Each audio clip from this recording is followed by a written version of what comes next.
and it is. See, you can't even tell it's there. Yeah. You gotta take the stuff off the chin. You gotta go with baby face like Tyler. Well, and this stuff is so white, it just doesn't show up. Oh. Yeah, it's that. You know what? You got a face for a stash, though. Are you gonna like Fu Manchu that thing, or are you gonna do the handlebars? Just get some mustache wax and wax that bad boy? I don't know yet. This is a whole new life for me right now. I'm trying to adapt, and it's taking some time. We'll see. I'm telling you, one day at a time. The handlebars are how it is. My nephew is 21, and he can grow. He's got handlebars. Oh my gosh! And I'm like, it's too much. That's a lot of maintenance, man. It is so sweet. That's a lot of maintenance. It is so sweet, though. Looks good, especially in photos. Travis, all right, we're recording, so we got most of that. So I just wanted to. I sent you a text earlier today. Wanted you to come on and talk. Mainly, I want to talk about Pheasant Fest because it's rapidly approaching. Mm-hmm. Like, we're going to take off here next Tuesday and get down there today? a week from yesterday. We got 6 days. Oh, it is Wednesday today, isn't it? Because we got a good 15-hour drive. I mean, it's rapidly approaching. Yeah. And in the intros we've been doing for podcasts, we've been mentioning the Flush Live podcast. And I'm a nice guy. I've just been referring them right to your podcast for all the information that you know, the place, the time, all that kind of stuff. Yep.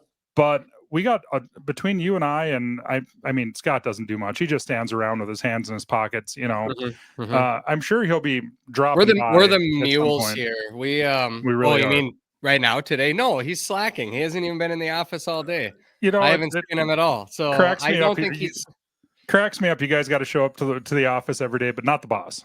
No. I know. It's nice down there. He's probably out golfing or horse and hunt clubbing or something. For sure. Right. Yeah. Just the mules here, the grunts are the ones in the office today. That's it.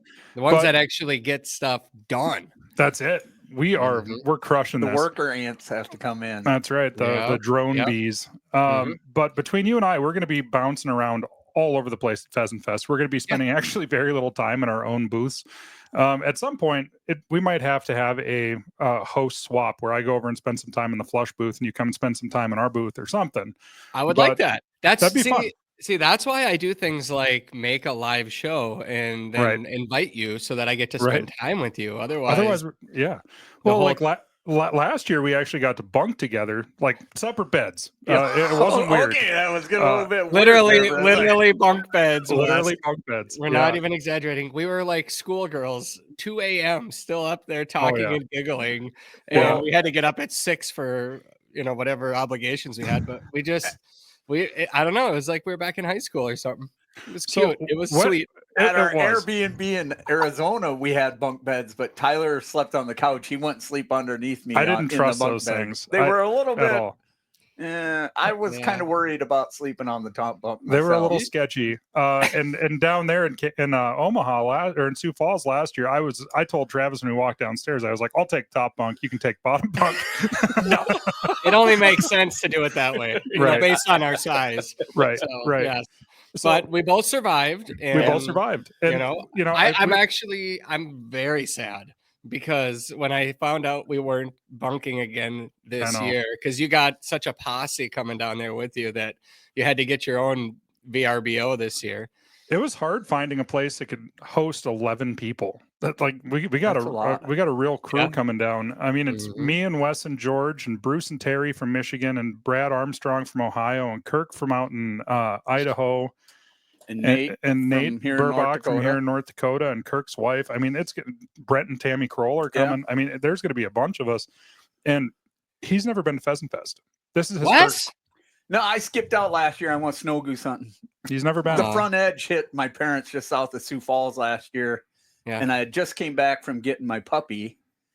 And it was that weekend. And I mean, you got that little bit of snow and they just piled up right there. And there was just little flocks of like 10, 15 snow geese just running back and forth from the river. And I'm like, I'm snow goose hunting. Tyler, careful because the weather is really nice right now. Wes might ditch you here next week. He might. No, I can't imagine him far away. My plan is, though, once we get back, my trailer is getting hooked up and I'm heading back south and I'm going to chase him north. Yeah. Well, we both drew turkey licenses, so I know he'll be back by April. Yeah, So, I'll be back by April. But so what all are your responsibilities at Pheasant Fest? Starting on Thursday, we all just get to do our own thing. We're going to be at the Concert for Conservation, setting up booths, all that kind of stuff. But starting Friday, do you you're going to be kind of all over the place, but you're a little harder to miss than I am just based on size. I can sneak around and hide a little bit. You really can. And now you got that, now that you got that upper lip sweeper, as Katie Willis would call it, you're totally incognito. But starting Friday at noon when the doors open, like you're going to be in different sponsor booths, just like I'm going to be in different sponsor booths. So we're going to be moving around quite a lot. Do you have some sort of a schedule set up that we can talk about here quick? And then some of the things that you're just kind of excited about for Pheasant Fest? Yeah. And I don't know. Well, you should probably talk air. I think we might be recording a podcast before the show opens. So maybe you don't know about this yet. I don't know about this yet, but I'm learning about things every day. Yes, right. And that's fine. So I think the fun will start early Friday morning. The doors actually open at noon. So I'm going to hang out in our booth starting at noon, and then heading over to the Nutrisource booth at 1 o'clock, and then heading over to the Onyx booth after that. So I think I'm going to be hanging with you. Yeah. Yeah, I think you relieve me. I think you come in when I'm leaving the Onyx booth, I think is what it is. That's a tough act to follow. Ooh, man, that's pressure. It ain't like it's that far. It's right across the aisle. Yeah. I'm going to be able to see my booth. I'll be waving at George and Wes from where we're standing. Beautiful. Good, because then we can hang out, because I think last year, if I remember, everybody was in different auditoriums. Like there were, I think, like a main center and then one on the north and south. And so I didn't get to make it to the other auditorium. I didn't even make it to your booth. Right. If we weren't struggling at night, I wouldn't have seen you. No kidding. I mean, for me to get from my booth to your guys' booth was legitimately 45 minutes across the show floor, just because there were so many people like in the middle, and everybody, and you and I are both people pleasers, and we like talking to people. So you're walking and you go 10 feet and you stop and talk to somebody for 5 minutes, and another 10 feet. And it's like, okay, by the end of the day, I'll get over to the flush booth. But now this year, it sounds like it's all just in one great big giant room, and it's going to be nice. That's cool. Yeah. So then I'll head back to our booth for a couple hours Friday afternoon. And then we have the live podcast Friday night. Right. And then the Onyx after party, the Reign of the Quail, I believe we're calling it, right? And so that'll be Friday night. We'll go from the brewery and head over there afterwards to watch George Lyle maybe victory dance 3-peat. Is it a 3-peat? Are you feel like, tell me what's going on in your mind? And Wes, is he nervous? I'll tell you. He is not confident. I'm not. I'll tell you. He thinks he's being cheated. Well, I'm so competitive. It's the only thing that I can wrap my head around to actually lose to George and still be all right with it. So, but last year was the first time I joined you guys for the actual, like, we did a live show the year before in Omaha, but it was different format. So last year was the first year that I was there when we did the trivia. And my problem was certainly that I didn't really understand the way that the trivia worked. So the way the trivia works is you get a clue, then another clue, and then another clue, and you get more points if you know it right away. Well, the first couple, I was taking flyers. I was like, oh, I know this, and I was like, I'm just going to bury these guys real quick, and it backfired pretty poor, pretty bad. And then you knew the answer too.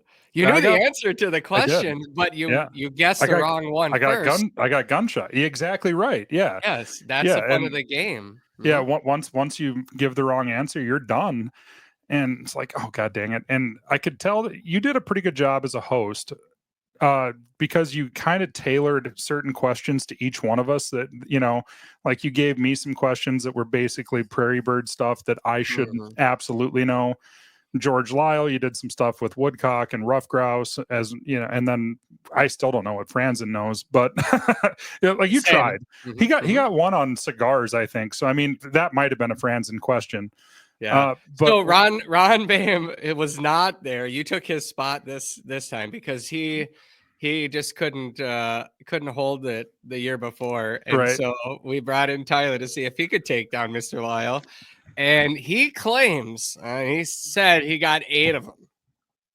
Lyle did, or Ron did? Ron, when he was playing, he said he would have gotten 8 of the answers, I believe. So maybe after having a season under your belt, you've had some time to, think through things, to reassess, to come in with a different game plan. Perhaps this is your year. It could be. When you guys are doing this, do you guys pass out answer sheets and let like tables play in and then they can win a prize or something? No, but we do have a bunch of prizes to give away. And we did last year too. So here's how it goes. I have a list of pre-made questions or topics or answers or whatever, like 13 rounds. And then each round gets 6 clues to get you to the answer. But you have to let your mind completely go blank in order to wrap your head around. Here, I'm going to try something here. I hope I don't lose you, but I'm going to pull up. Sure. I'm going to pull this up here. And then Wes, you can play right now. I'm going to I'm going to go ahead. Just to let you know, I know a lot of useless stuff. Yeah. You could be. He is the definition of a mile wide but an inch deep on knowledge. Yeah, that's this guy. I know a little bit about everything. Yeah. Okay. And if can you still see me?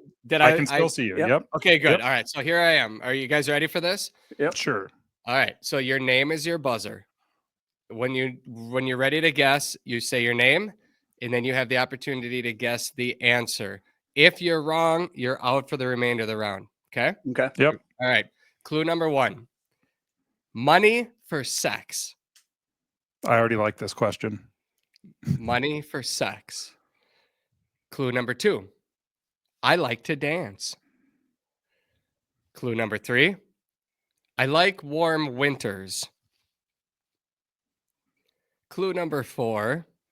60% of the time, worms work every time.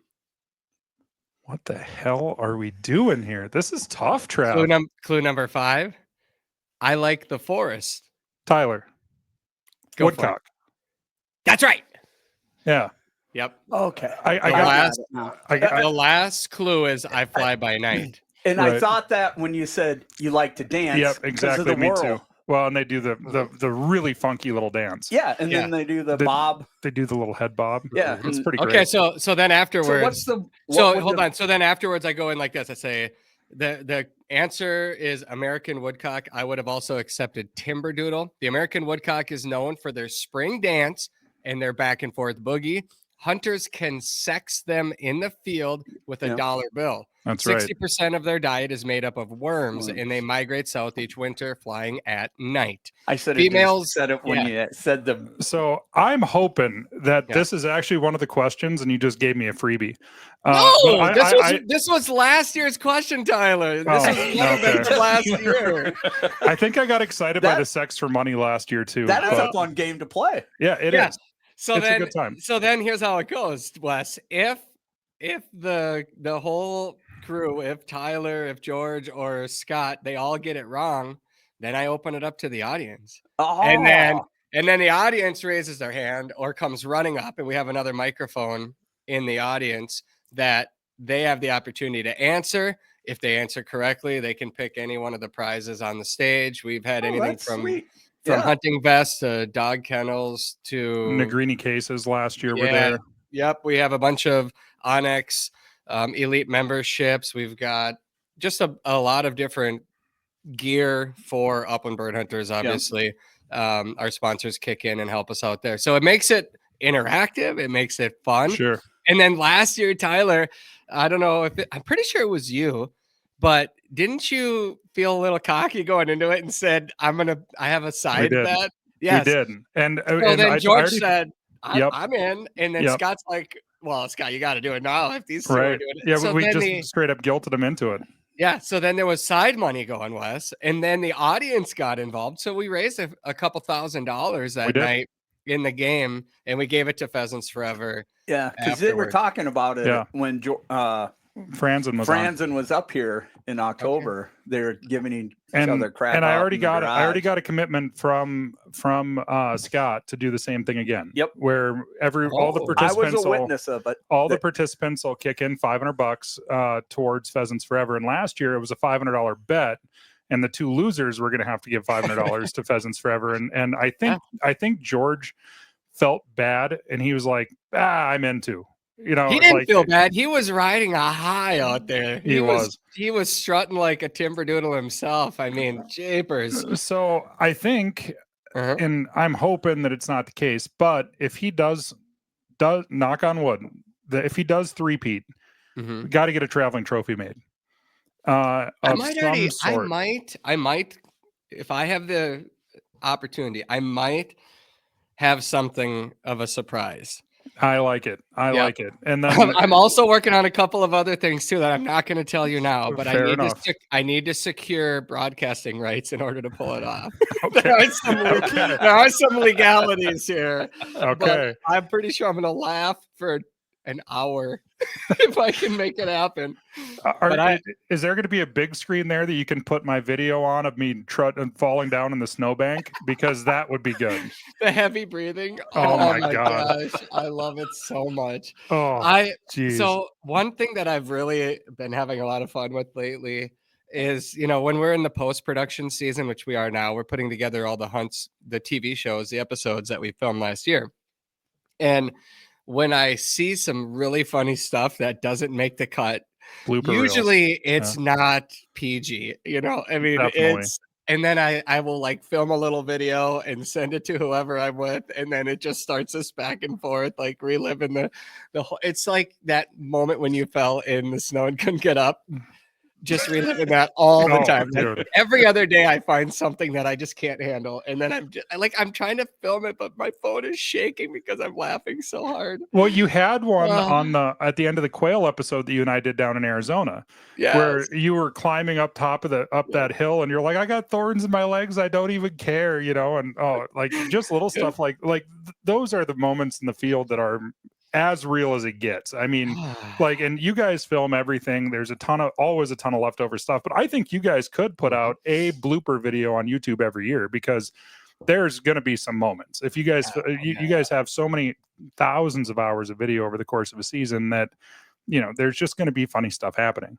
Yeah. And I feel like, although most of it would be bleeped out, it would, I don't know, but I think part of it too is, it's funnier when you're in that moment with somebody, and then you get to relive it with them again, go back to the suck part of it. Oh yeah. And the stuff that makes the show is always the best, the beautiful moment, the success, and then the misses, we put those in too. But then there's the parts where the dog isn't listening and you're screaming at the dog to get back or whatever, and whoever it is. And I'm not going to put them on national TV. Right. Embarrass them that way, but it happens a lot, and it's hilarious when you're in the moment or when you're the one that's stuck. But for somebody that wasn't there, it might not be quite as funny. However, I think you're right that we should bring out a bloopers or behind the scenes or something, because that would probably be our highest rated segment. For sure. I mean, because everybody would watch it just to see what happened. Right. What's not making it. Well, you brought up Ron's name earlier. One of my favorite episodes of Meat Eater that has ever come out was the one that Ron was on the first time when they were hunting blue grouse in the mountains. And they had a whole part in there. Apparently ZPZ called Ron and asked him if it would be okay if they left his farts in the episode, because it was so funny. And he's walking, he farted the whole time. Like, he's walking up the mountain, and finally he said, the camera guy is like, we can hear all that, right? Like, and he's like, really? Yeah. And Ron's like, yeah, leave it in. It's funny. I still love watching that. Yeah. Oh, dude. Mr. Bame and I, we were on an island together in the middle of Lake Michigan, and I left this one piece in too, because he's yelling at his dog to come back, and he's looking at his GPS, a handheld, and it says the dog's like 70 yards away. So he's yelling and yelling at the dog, and the dog is like behind him, 5 inches behind his back leg, and he's just can't wrap his head around where the damn dog ran, except it was right behind him. And then he looks around, he's like, "Oh, bravo, there you are." Yeah. I don't know why, but it was just so funny to me. Why are you so far away? It's like, if he was any closer, he'd be in your pouch. He threw the remote down and walked away. Damn. So, GPS. On Friday, what time is all that starting? Because we one of the things, and I talked to St. Pierre about this a little bit the other day. There's another event on Friday so I'm going to be in the Onyx booth from 12 to 2, and you show up. Did you say you show up at 2? I think I'm there. Yeah, or a little before 2. Right. And then there's something called Quail Battleship. Do you know what this is? I was going to ask you. I don't have any know. idea. Yeah, so I talked to St. Pierre about it, and he kind of gave me like a little bit of apparently Ryan Sparks is hosting it. And it's like, this species of quail is better than this species for this reason. It's something like that. And but that's from 4:30 to 6. So I'm not going to be able to, like you said, the live podcast starts at 6, right? Yeah. If I'm late, you're just going to have to host, because you can't do it without me. It's way too much fun, and I need to make George look good. We will wait for you. And I've already anticipated that you're going to be, because we talked about this a couple weeks ago. You and I did. I don't think it's. We've said 6 o'clock start time, but here's what I think is maybe going to happen. The last couple of years, it always depends on the venue, all right, and the space that the venue provides. So Border Brewing Company is the location that we're going to host this event. So obviously people can buy beers there. They have a food truck with a bunch of different. I saw some menu yesterday. It looks really good. So that is going to be, I think, a closed brewery just for us, I believe. Oh, awesome. So we've got the whole space again, kind of like last year, but this one I think is a little bit bigger.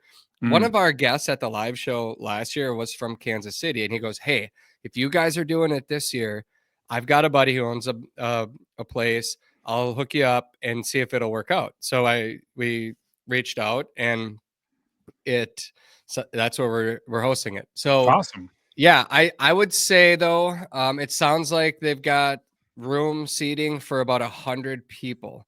I think last year we had like 100 and it was over 100 maybe. Yeah. So I think what I would recommend, if people are listening and they want to come to this, we hope you do, would be to try to get there a little bit early. Sure. And then if there's standing room, there's standing room, I guess. And then we'll start it as soon as everybody is ready to rock and roll. I've been trying to keep the show around an hour in length. That is really difficult, especially when we're inviting the audience up. And if it gets really interactive, things always go unplanned, which is really the beauty of having a live show like that with the audience involved. So plan on an hour and a half of the actual show. If we start at 6:15 or 6:30 when you roll in, right, so be it. But there's plenty happening. You're in a room, in a bar, a brewery with a bunch of bird hunters. You'll get along just fine. Do you know how far away it is from the venue? I didn't look. I was told it's, I think, walking distance or a short drive if it is a drive.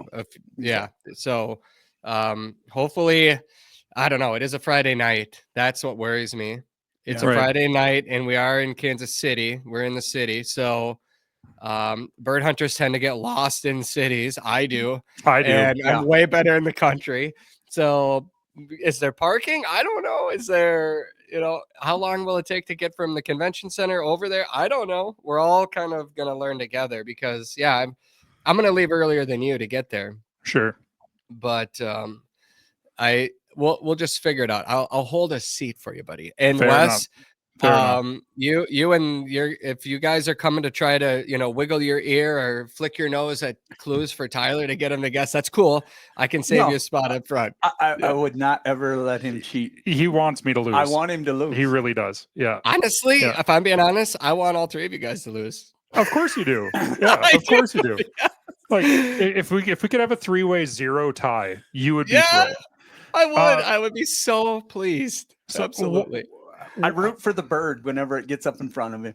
Yeah, he never wins that bet. So now he's really rooting for the trivia. Right. So how do you come up with these questions? Because there's a lot that goes into this. It's all up top here, buddy. I don't have hair up here, but I got some. You got thoughts? I got thoughts. I do some brainstorming. I don't know how it comes together. It always does. Yeah. Did you think when was the first live podcast you guys did? Because was that in Omaha? with me and then Scott and you, and it wasn't trivia. It was just an actual podcast at a bar, right? Mm-hmm. Yep. And that's where I met Ryan and Jace that night too. Remember when Jace came up? So this would be year 3 of the trivia. This is year 4 of us having a live podcast outside of the show hours on Friday night at Pheasant Fest. Right. Yep. Did you ever think that, I mean, like last year you mentioned that there was 130, 140 people there. Mm-hmm. The first time we went into that bar, there was like, people are like, who the hell are these guys? Like, what are they doing? Why are they setting, I mean, and there was just random, the place wasn't shut down at all. We had a little corner and you could see people kind of walking in, and there was just people in there that were just random customers that were in there eating, and that they just trying to figure out what's going on, and then they'd leave, and then more people that were actually there to see us would come in. Yeah. Did you ever think that it was going to get to what it did last year and what it's going to be this year? I mean, because like it was fun, it was super interactive. There was a ton of prizes that were given away to the people that did come out, and it's kind of one of those things that one of the main things I really look forward to at Pheasant Fest. Yeah, I'm glad you say that. I've heard from other people that they enjoy it too. I never have expectations going into anything, but I mean, the fact that you and I can sit down, and Wes, we can sit down and talk for an hour and people will listen, that still blows my mind. Sure. So that, I think the fun of it, the community aspect of it, the heckling, the fact that I think we all don't take ourselves too seriously and we have fun with it makes it fun. I always tell our producer, Big Al here, I'm like, if we're having fun, I think our listeners are going to hang with us too. And that, it does surprise me. And I know the second or third year we did it. Yeah. The space, we just kept telling the venue, I'm like, guys, we have a lot of people turning away because there's nowhere from. Last year we had people that decided to stand in the back because they didn't have seating. I don't know if we had people that left. I don't know. Hopefully this year, again, I think we're just kind of limited. It's not like we're securing an auditorium here or anything. Right. So we're limited with the space so that people can have a beer and some food and then listen to you guys up on stage, make fools of yourself. If there's seating for 100 and we fill it, that's cool. In my opinion, I like that a 100%. Lot. I like that people are there. It's kind of an intimate setting. If it gets bigger, I don't think it's that intimate maybe. And then the interaction could be a little bit more intimidating if people that are like Wes, do you get nervous in front of a live audience, a crowd? Would you still come up and heckle Tyler? Oh, I don't get nervous in front of anybody. All right. So Wes will be there by 6 and he's going to be dancing. He doesn't get nervous in front of people. So probably won't dance, but I would be there by 6. Take him to the team until Tyler gets there. He's got to entertain I'll sit in for him. Yeah, he's got to entertain people until I get there. I'll tell him jokes. But I think obviously the show floor doesn't close until 6. If if they're still doing that the Quail Battleship thing, which is part of the reason why I was bringing it up, where people that are at the show or doing something there, it probably won't get really started until 6:15, 6:30. So, you can leave when the show closes and just head right there, get a table, even 5:30 or whatever. I'm hoping that everybody comes to the Quail Battleship thing because I'm kind of excited to see exactly how that whole thing works. Yep. Like that's going to be pretty cool. And then that Friday night Onyx party, a little behind the scenes. We were really happy you were there last year because me and Scott needed a driver. And then he Scott I'm not listening to his navigation though, because he sent me down a one-way, the wrong way down a one. No. We're done with this. It was so much fun that he was as positive as he was. He's like, no, you just go left here out of the right. Yeah. And it's like, we don't need. He even said, we don't need no stinking GPS. I know where we're going. And as soon as we turned out, it's like all the cars are parked facing us here. I think we should probably turn around. But the Onyx party is always super fun. I'm sure you've been doing the reads for the Reign of the Quail just like I have been. I'm going to be sponsored by Line and Kugel's beer again. There's free beer. Be a band. Yep, free beer. It's going to be fun. I don't know. I mean, you live right by Ben or close to Ben. He's been thinking about this stuff since September. when we were out in Montana hunting in September. Like he's like, we have got to come up with something super cool for Pheasant Fest. And like Onyx just keeps on trying to one up themselves year after year. Last year they did the pull tabs for conservation, which was super fun. I thought there apparently not every place in the country has pull tabs, because there's quite a few people who are like, what the hell are these things? How do you open them? Seriously? Like, yeah. I couldn't believe it. I was like, well, do they not have them in South Dakota? No, South Dakota doesn't. Apparently, no, not. yeah, video lottery. Yeah, and well, and then all the people from out west, none of those guys knew what they were either. I was like, oh, you just here, watch. I'm a pro at this. You just crack these things open and flip through, and so I'm interested to see what they have planned for the after party. But I'm sure Ben's got something up his sleeve. Sure. And one thing I would say too, we are doing this at 6 o'clock, and you're going to be on stage at the Battleship until 6 o'clock. And I don't want to pull people away from things. Pheasants Forever and Quail Forever, they also have a quail ball gala, or not a gala, but I forget what they're calling it, but they always have a Friday night event too. And we've talked to Bob about this as well. And, the fact that, well, they want to fill that place, and I get that. But then I've heard from people over the last couple of years that Pheasant Fest is becoming more than Friday, Saturday, and Sunday on the show floor. There's a concert on Thursday night. We have this live trivia show, this fun, live podcast that we host. There's an after party Friday night. So what it does is it gives people an opportunity to make a decision. Do I want to go to this? Do I want to go to that one? They've got options. And that in itself has just the variety of it. Maybe they don't feel like going to the quail celebration, which I'm told is going to be awesome. I wish I could go there too. But just like you and I last year, there were so many things that you and I wanted to go to that we couldn't make it to, but we still had a good time. And the fact that there's a lot of options out there gives people, just variety. It makes this a more diverse, or not diverse, but like just a lot more that they can do. So it's attracting people from across the country instead of only locals, because, hey, I'm going to go make a weekend of this. I'm going to make it a 3-day event because there's something for me to do Thursday night, Friday night, Saturday, and that doesn't even mention all the free stages throughout the day where there's tons of seminars and stuff that are going on. Right. Like you nailed it. I mean, it's becoming a destination. It's becoming, more and more like, Sheep Show, or, and like, there's no need to really kind of try to reinvent the wheel here. NWTF has been gigantic forever. Sheep Show is a big party as well. And now Pheasant Fest is right up there. There's a lot of people that are coming this year that have been sending messages and stuff, and they're like, well, what is there to do? Because a lot of people kind of have it in their mind that it's like a boat show, like a local boat show where you're going to go and walk around for an hour and you're going to be done with stuff. And I was like, there's no way. Like there's so much stuff to do every day that you can go and spend a couple hours on the show floor. I'm sure they're doing those vet clinics again. Those were hugely popular last year for like emergency field vet stuff. There's just so much stuff to do that you're going to leave with some regret that you didn't have more time. It's not going to be the other way around where it's like, hey, we're going to be there on Friday and Saturday, and by Saturday at noon, we're going to be bored. There's no chance of that. I think I could sit at the bird dog stage. I mean, there's some legendary dog trainers there. I would probably be able to just sit in the same chair all day and listen to those dog trainers share all that information, because every time I'm in a room or a setting with somebody that knows that much about the way the dog's mind works, I'm fascinated by it. Right.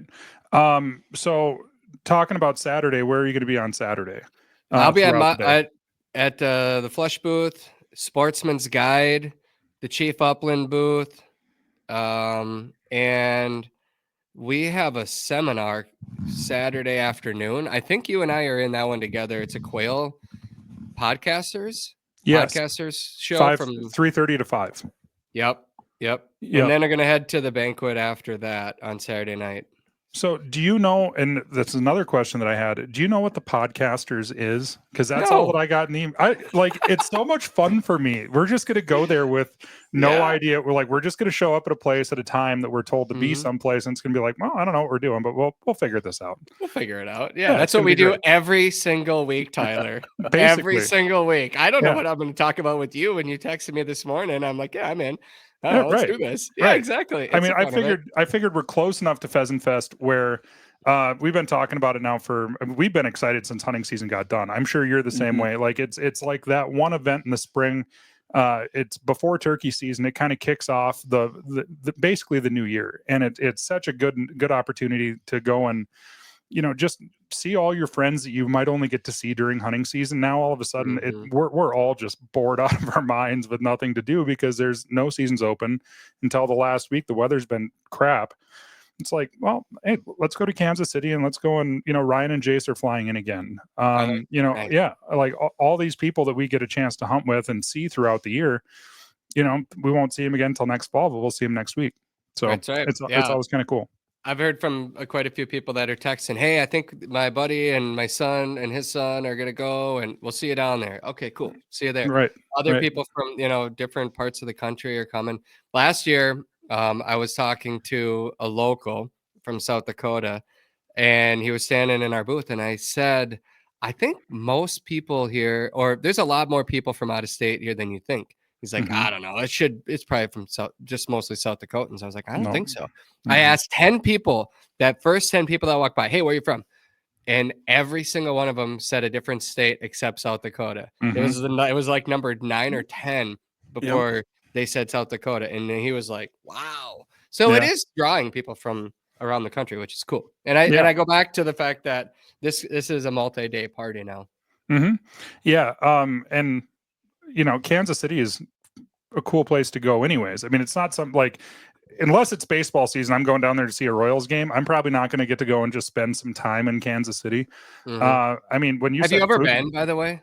I was down there 3 or 4 years ago. CZ had me come down and we shot, they had me come down and shoot the Kansas State Sporting Clays Open with them. Okay. I'm at the baseball park in Kansas City. Oh, yeah. I have been there. Oh, yeah. Okay. Yep. Nice. I thought you were just talking Kansas City proper. I was like, I've been there twice. I was there for a Twins Royals game once, which is super cool. And then I was down there and shot some sporting clays at, I think it's called Rose Creek or something like that. It was super nice.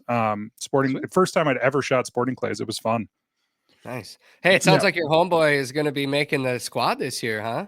Yeah, I'm hoping. He's looking good. He's looking real good. We could have a little baseball talk here because there's I'm looking forward to it. Yeah. There's optimism this time of the year, spring training and spring fever, optimism for the season. So we'll see. I just wish the team would have been sold by now. That's all. Well, and your homeboy's been having a pretty decent spring too. Has he been? Yeah, pretty decent. I saw him hit a home run the other day, I think. Nice. And Royce Lewis hit a home run the other day. Ty France hit his first home run of the season. Okay. Harrison Bader hit a home run the other day. And then the projections just came out. The Twins are projected to have the #1 bullpen in all of baseball, like 6th or 7th starting rotation. And the only thing that is a question mark is the power. Everything else is looking pretty good, but there's a lot of stuff that's, I mean, I would like to have seen them get sold for sure. Yeah, because I think the team is really talented. And I think that if they were willing to spend a little bit to kind of, there's a couple positions there where they could add some elite talent, and now's the time to make that move, or just in the off season where you don't have to give up a prospect or two to acquire it, just pay for it. It's not like these other sports where you have, a salary cap. They just aren't. They're trimming roster, and they have a really good team. The pitching on the Twins is really solid. Well, and they've got some star power too on offense. Yeah. Yep. That was one of the things that they were talking, that I was just reading last night, is that they're interested in maybe acquiring another starting pitcher before the season starts. The name that's floated out there is Eric Fetty, who pitched for the White Sox last year, who got traded over to St. Louis. And he'd be cheap, but I watched him pitch in person, and that dude is real good. Really, really good. Like 98, 99 mile an hour fastball for a starting pitcher with a really good curve change. and he costs the same amount as Paddock does. And Paddock has been looking all right during the spring training as well so far. I think he was hitting 95.5 on his fastball the other day, which is pretty good for him. But he just can't stay healthy. Right. You know. Are you coming to town to watch some ball games? Are we going fishing again? Yes. I'm going to be down there a lot this summer for baseball games, but I'm going to be down there. We're flying to Chicago for the start of the season. Me and some of my friends from Stanley. We're going to fly down there and watch the home opener at the White Sox. What is it now? U.S. Cellular, whatever. Yeah. White Sox Stadium against the Twins. And then we're going to go and see a Cubs game. Then we're going to be back for the home opener series that weekend. I think it's August 6th or April 6th, something like that. Nice. Wes, do you get into ball? No. 50% of Tyler and I's conversation when we talk is we get to watch it. Things, and then we talk hunting. Yeah. Once in a while, I watch. I had he had the true roller coaster of a Vikings fan this year as well. Oh, welcome. So he's always been kind of a half NFL fan, but when the Vikings were really rolling, we were watching the Vikings game at night. And then I was like, they're going to lose first round of the playoffs. Like they do it every time. I'm a college football fan. Yeah. That's my sport. I'm a hockey watch dad that all day. I'm a hockey dad, and there's a chance I might literally not go to the Pheasants Forever banquet Saturday night because my son's team is playing in it's basically the state championship here in Minnesota. The playoffs start on Monday, first game, and if they win their way in, one of the games is Saturday night during the banquet. And nice. we do have live broadcasting. So I am a play-by-play announcer on the side. Me and another dad, we live stream the games and we have microphones and everything, and it's so much fun. I bet. But I'm just heartbroken that the playoffs are the same time. I haven't even told my son that I'm not going to be able to be there for the championship game if they make it. But their team has been great, and I think there's a very likely chance. I mean, it's hockey, so you can have a bad bounce here or there, but they've been playing pretty well, and I'm going to be watching the game, I think. I just can't not watch it. How much fun was I don't watch NHL much, but how much fun was that Four Nations? That was pretty fun, man. Like I think the NHL might have finally figured that out because that was fun. Mm-hmm. Yeah, I mean, you're talking the most talented players in the world minus Russia. So if Russia would have been there, then you could literally say best on best. They were saying best on best. However, it's not best technically because you got to have the Russians in there. But the players from those countries were the best in their countries, and so the game itself. I mean, over here in the state of hockey, Minnesota, hockey is our life. We got 2 kids in hockey. I'm at the rink way more than ever thought possible. We're literally, after leaving both of my boys' games, we go to the fish house and I wire up the TV so we can watch it. So we're catching crappies and the game's on. And the first 9 seconds of Canada USA was like 3 fights. They booed the wrong country. Yeah. The guys' faces when they were booing. We were watching it on the ice that night. We were in an ice house too. Yeah. Were you really? I was like, this is not going to be good. And it was like the puck hits, and it was just 3 fights instantly. Yeah. So hockey players they're just wired differently. That's the only thing I can really explain. I mean, most other sports, they won't go and compete at that kind of a level and put it all on the line. Right. And I think that's what makes hockey just a little bit different. I mean, it's so weird growing up with or raising hockey players now because I didn't play it growing up. We didn't have it in our town. And my kids, I mean, you're watching them, the intensity, the parents, every part of the game. It's so intense. It's so fast paced. And then you're in this game, and then they come out after taking off their skates and their pads and everything. And they're just little shavers, 9-10-year-olds walking by all sweaty. And you're like, how do you do it? They're so skilled and talented that it's just, I love it. Yeah. I absolutely love it. Yep. And what really floors me is my sister and her husband live over by the Twin Cities there. And all 3 of their kids are basketball kids. And the amount of basketball players in the state of Minnesota is unreal to me. I did not know it was that big of a basketball state. Yeah. But it's like turned into the new Indiana. Yeah. No, come on now. It's not that. It's They have there's a ton. Come on, Wes. It's the state of hockey. Okay, my nephew is in 7th grade. Yeah. And they have a traveling team that travels all over the place. Yeah. I mean, everywhere. Well, hey, we played a couple of North Dakota squads. We had Minot, and I think we played 3 North Dakota squads this year. Yeah, but me thinking Minnesota, it would be hockey, right? But the amount of basketball that they do, I'm like, and I'm just like, well, what I think is what it is that we're all getting old. And traveling sports starts so much younger now. Like we were never doing that. Like in 9th, 10th grade, if you were really good at something and you were playing varsity, you were traveling a bit. But I mean, until I got to like tournament time, and you never left the state ever. No. Yeah, we work with a lot of the different sporting teams over here, and I work with a lot of from hockey to baseball and the different sports over here, the pro teams, and I ask them all because I'm like, did you play this? Like, was this your sport growing up? Right. Or did you do everything? And every one of the best athletes on the Minnesota Wild, the Twins, or whatever it might be, they all say the same thing. I played all everything growing up. I was not, but they also would say then that the kids today are so much more advanced than they were even 20 or 30 years ago because of how focused everything has become. I don't like it. I'm an outdoors guy. 100%. I want to go hunting with my kids. I want to go fishing, and that's our life. That is priority number 1. Now we're trying to figure out how to fit hockey and this other stuff into our lifestyle because the outdoor lifestyles, granted, a lot of kids go pro from Minnesota for hockey, but I think it's not. It's such a tiny amount that I'm not banking on that. Exactly. Yeah. But I do plan on hunting. That don't even just go pro, that go to college and play that sport. Right. It's very, very few. I mean, that's why I didn't play football in high school. It's because I wanted to go hunting in the fall. And our football season started in August and went through October. And it's like, no.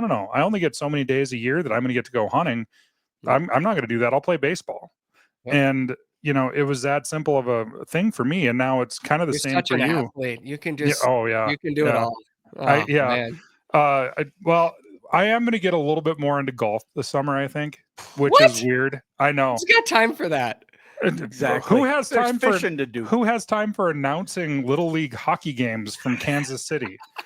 No, I can't announce it. I'm just going to tune in. Oh, you're just going to watch it. Just going to watch it. I'm just going to watch. I was going to say, you guys are going to have some sort of a satellite connection so they can beam Travis in live. It's going to be good. I'm going to be crying, sitting outside the whatever convention hall, watching them.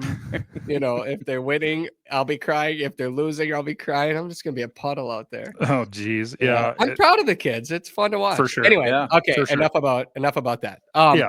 Okay. So Sunday, then I'm hanging out again with you, I think, at the Onyx booth and All Clear, and then our Flush booth as well. Okay. So that should wrap up Sunday. So I am staying all 3 days this year.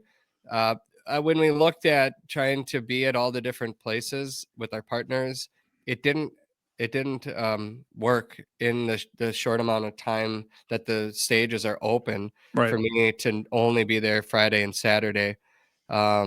So the plan right now is to be there Sunday as well and hang out with everybody, which honestly, that I am also excited about because the past couple of years being condensed to those Friday, Saturday windows, I didn't get to go hang out at other people's. I didn't get to walk around. It was really just as fast as I could go from one place to the next to be where I needed to be. And now I think Sunday is going to give me an opportunity. I think Sundays are usually a little bit slower. A little bit slower, yep. Yep. So then, walk around, talk, and see what's new out there because I'm just like everybody that's going there. I kind of want to see what's new too, for sure, and walk around and be like, hey, I really like what you're doing. This is I've been watching you on social media or whatever. I think you're doing a great job, and I like to just have those conversations with people. Or, hey, I'm using this product and it's awesome. Thanks for doing it. Those are the conversations that I haven't had the opportunity to really have the last couple of years. So Sunday's going to be a little bit lighter schedule wise, and I'm looking forward to that. Yeah. On Saturday, we're doing that podcasters 5:30 or 3:30 to 5. They got me on the public land stage doing the Quail Coast to Coast thing that we've been doing for a few years. I think this year it's going to be me and Ben Bredigan and Levi Day, I believe. And I think Ryan Sparks is going to be the one who's doing some of the questions. I'm not sure about that. Cool. Very cool. And then on Sunday, they're going to do that 2 days. They're going to do it on Saturday from 12:30 to 2, and then on Sunday from 12 to 1. So it's going to be a 2-day thing where if you have, basically is what the Quail Coast to Coast thing is if you're if you have questions about any of the quail species in the country, and if you wanted to, go to Kansas and chase bobwhites, or down to Arizona and chase Merns and Scalies and Gambles, and Levi's kind of our representative of Western quail species for the mountain quail and the California Valley quail.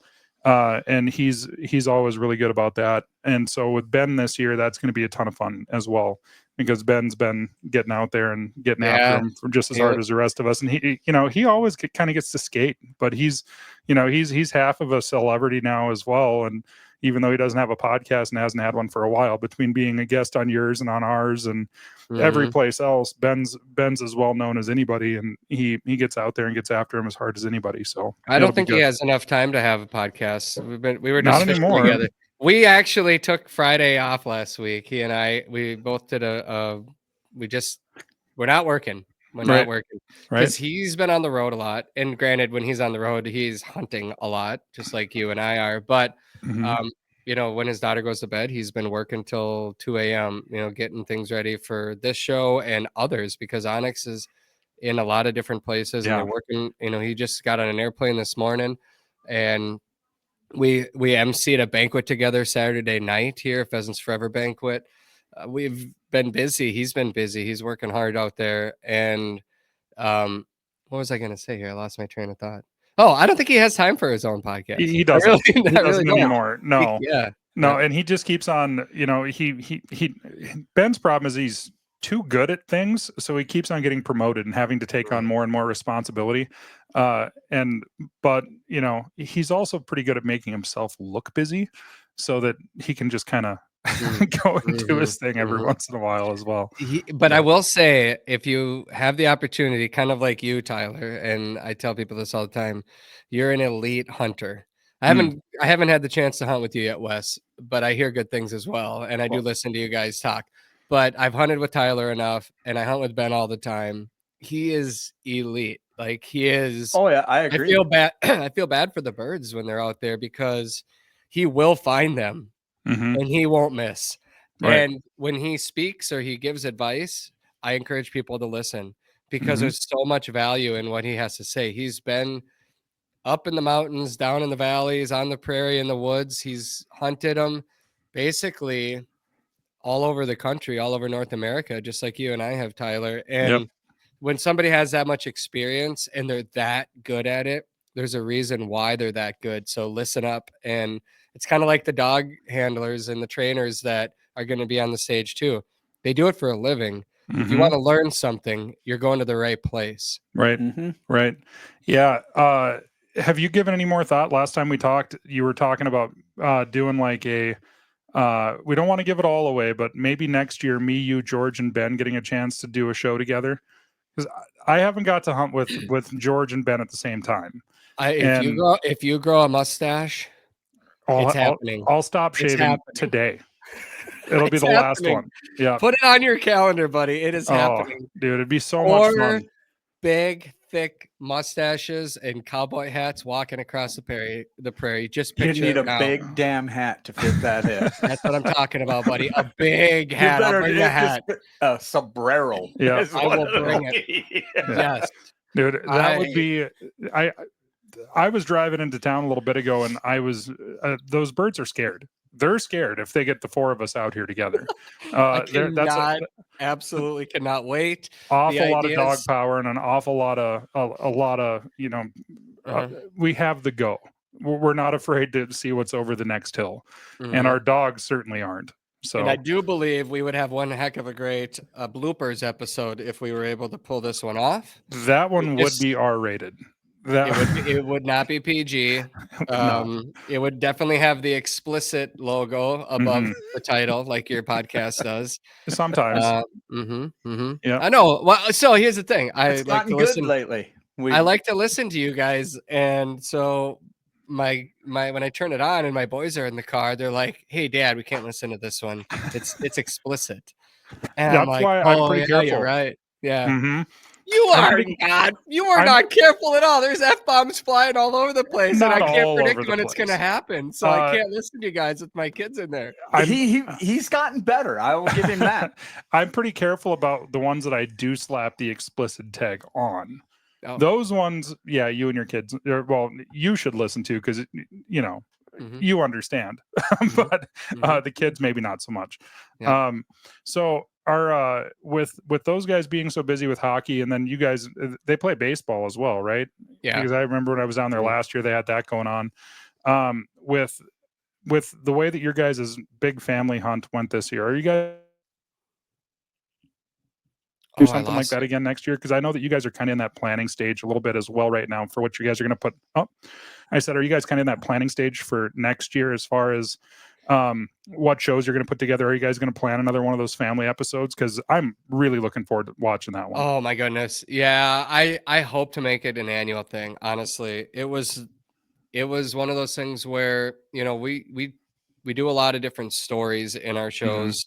But that one in itself, just like the one with Only My Son the year before when we came out to North Dakota and we camped out there in our ice castle, and that was just, the amount of people that reached out afterwards was quite overwhelming. It was really special to me, really personal, and it was hard to produce for that reason. Then introducing a national audience to my son and putting him in that position is kind of brings along some anxiety, not gonna lie. Sure. Sure. But I really am grateful for the opportunity to do it. And then it is so many parents that reached out that were like, yes, thank you. I showed my wife, we're doing the same thing. So then when my family watched Weston and I hunt, they were like, Dad, can we go this year? So we did make that happen. And people that listen to our podcast did get to hear my wife and my mom came with, and my daughter and one of my boys. We sat down and we talked about it, had our own podcast out there and broke it down. And for me, the biggest thing was just, I wanted them to see some of those things that I just really cherish so much about the hunt. I wanted them to see their dog out there hunting, doing what she was bred to do in the place that you raised her, Tyler. And I had some other things on my wish list too. I tried to time it with the migration. You and I were texting every day leading up to it. Hey, are you seeing any snow geese? Hey, anything coming in? And I checked all the boxes. Right. I was able to check all the boxes. There was a roost of birds on this water area along some public land that we were hunting that I saw from the road. And I said, we're going to walk that at sunset tonight. We're going to walk that stretch of public land and we'll hunt that, because I wanted to get them close to, 1,000 snow geese. We got within about 100 yards of them. When they did get up, it was deafening, and they all stood there in total amazement. And where we live in Minnesota, the migration does not come through anymore. Most Americans don't get to witness in person the power of the migration. And my family was standing 100 yards beneath it, listening to it. It's deafening. It's powerful. And they all just took it in, and they're still talking about it. An hour after that, as we continued down that shoreline, not even 20 minutes, my daughter stepped her foot in a moose track. And of course, her entire foot fits in the moose track, right? And they were all just looking at this track thinking, wow. And I told them on the way out there, we got to watch for moose. And shortly after that footprint that we were talking about it, my son looks up on the horizon and there's a bull moose standing there. And they're like, no way. And this moose came across and walked it ended up getting about 150 yards from us, 100 yards, something like that.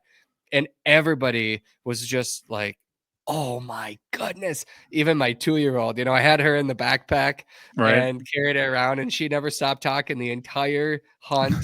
My wife, she shot her first pheasant off of a beautiful point from Daisy. And my other son shot his first Hungarian partridge. So that was his first bird off of a Daisy point and his first upland bird. And then we got others as well. So just all in all, it wasn't like I filled the tailgate full of birds, but oh my goodness, I didn't need to make it one of the most memorable hunts that I'll ever experience. So if I get the chance to do that again, I don't want to miss it. Yeah, watching the episode when you just had Weston out, I texted you afterwards. I was so proud of him just watching him go through that. Pheasant hunting, and especially in that tall cover, is hard. And watch it, and I would listen to your guys' podcast afterwards, and I remember texting you afterwards. I was actually teared up a couple times where it's like, dude, where somebody sent you a message saying, walked a mile, didn't see any birds, and you asked Weston what he'd tell those guys, and Weston, without hesitating, he said, I'd tell them to walk farther. And I was like, that's so awesome, man. I mean, like it's so cool that and to hear on this year's podcast how excited Lydia was for it. She was yammering on the podcast, I mean, she was having a good time. She was really enjoying it. And she was, it doesn't happen enough where you can take a trip like that. We all like to hunt a lot, but those are memories that they're going to have forever. And to take your mom out there, your mom was awesome on the podcast. She should have her own podcast. Her and Sarah would be great. I'd listen to that. I would too. Yeah. And just being able to provide those experiences, that's a mission of mine, is to just show people, hey, this opportunity exists. It looks different than you and your buddies, but that doesn't mean it can't still be awesome. And just last night at the rink, I was talking to another dad, and he goes, yep, waiting another year before my son gets his firearm safety training, and then he can go with too. And I was like, he can go. Why wait? He doesn't have to have that. And he's like, well, what do you mean? And I said, to hunt small game in a lot of these states, they don't need firearm safety training. They need to be with an adult, with you, but they can be a part of the hunt, or they can just go with anyway, because you're lighting that fire and you're giving them the opportunity to experience it. Maybe it looks different than carrying a shotgun and shooting the first time, but they got to build up to that at some point. You want them to start experiencing it. So my kids have been walking with or riding on my back early enough to kind of just be in awe of some of these wild places. And it matters, because they're talking about it. They're looking forward to it as they get older. Dad, I can't wait till I get to hunt next time. I was like, I know, me too, honey. Me too. And it just goes back to, I've probably said this more times than I should, but a different MC banquets or things like that. But when I see the kids up there and I'm talking to a room full of adults about wild places and reminding them how important it is for us to bring our kids along with, because there's a day coming when they're going to be the ones making decisions about the land and the wild places. And if they have not had the opportunity to experience a pheasant flushing, a turkey gobbling, a duck soaring into the decoys, a deer walking by, if they have not had a chance to experience any of that, then we can't expect them to give a crap about it. That's exactly right. Well, that's a perfect note to end her on, buddy. We will see you a week. I can't wait. It's going to be so much fun. We're going to have so much. I mean, it's just so much fun to get to go down there and just see everybody. I haven't seen you, and I haven't seen Scott since I seen Scott was out here in October. I haven't seen you for longer than that. Summer. You got sick when I was in North Dakota hunting this year. Dang, you were busy. You were sick. I was going to come up there. Yeah, I was not feeling good. But it'll be good to see you. And then we're going to be around. Make sure anybody listening to this, come to the Flush podcast. It's going to be a ton of fun. It always is. Travis does a great job emceeing, and I think he does it just because he doesn't want to have to compete with the rest of us on stage. There's a reason I'm the host, buddy. That's right. I could host it. You could get up there on stage. Yeah, that's right. That's right. I think if Tyler has as pathetic of a showing this year, and next year, Yeah, Wes, I think, it's only fair that batter up. Or maybe like you two together or something. It's like we could do two teams. minds together. Yeah, we could do teams. We could do teams. We could do our podcast group against the Flush podcast group, make Bill come, and then we could have Ron and the Hunting Dog podcast. He could bring somebody. We could do we can't have George Lyle and Ron on the same team because that's cheating. Oh, I like this now. I like this team. So here's what I need to figure out is the way that we mic up this whole podcast. We're recording it so people can listen at their leisure, right? But it's on the sound system at the venue. And so we pipe into their sound system, and we only have so many of these microphones right here. And that's why I can't have more guests on the show. You could have two guys set side by side, the mic right between them. They lean in to answer their question. Wes, you would think it would be that simple, but you cannot control these wild bandits because they sit down on stage and they turn their head and then they're not looking at the mic and nobody can hear them. Yeah, so that's why we have to go with the heads. Yeah, you see that little microphone that's stuck in there on the front of your headset? Yeah. That's what we have to use because they're drinking their beer, they're turning around, they're yelling at each other. And if they don't bring the mic with them wherever they turn like this, then nobody can hear them. So I never thought of that. I know. I'm overcoming all kinds of obstacles. If we can figure out how to mic up 8 of them or something like that, holy crap. That'd be wild. You got me spinning, buddy. You got me spinning. I like you guys have videography microphones. Can't they be brought You can't mic them in. So that's the thing is that when you're sitting out there, are you coming, Wes? Yeah. Yeah. Okay, so you're going to be able to hear us.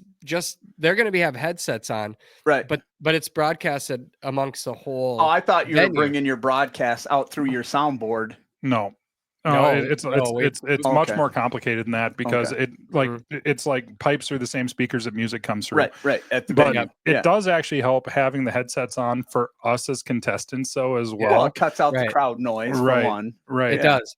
But that's our challenge is having enough microphones to engage, to have everybody in and record it so somebody driving in their vehicle listening to it can still hear everything that's happening.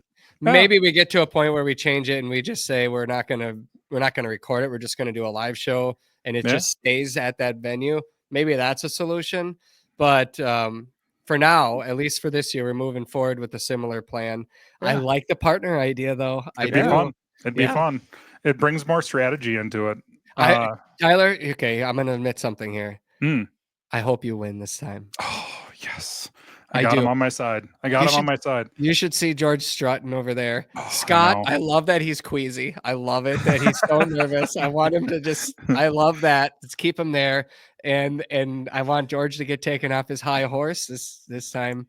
And I'd love for you. It's hard to keep an ego. It's hard to keep an ego in check underneath that cowboy hat, but god dang it, we got to do something. Yeah. All right, buddy. Well, I can't wait to sneak something under the table. I'll do it for you. Sounds good. Well, we're looking forward to seeing you. It's going to be a ton of fun, and it's only a week away, man. It's like Christmas for bird hunters. It's going to be great. See you in Kansas City. All right, buddy. We'll see you.